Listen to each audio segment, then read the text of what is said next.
So I just bought this Honda used, and it's really awesome. I love it a lot, except I have one problem, and that's my seatbelts aren't retracting.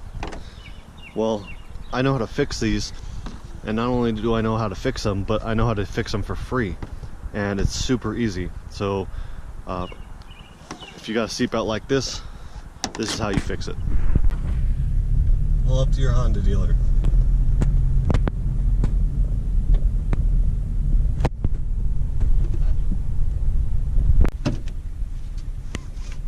There it is.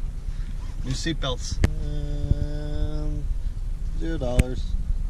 Alright, here I am in my back of my Honda, and I got brand new seatbelts, both passenger and driver's side in the front. Brand new, look at that. Not used at all. Didn't have to do any work myself, completely free. I think this is really awesome that Honda does this, because in order for all the other safety features of the car, the airbags, the crumple zones, everything needs to work, and it's all based on the seatbelt. So without a proper operating seatbelt, then the car's really not safe.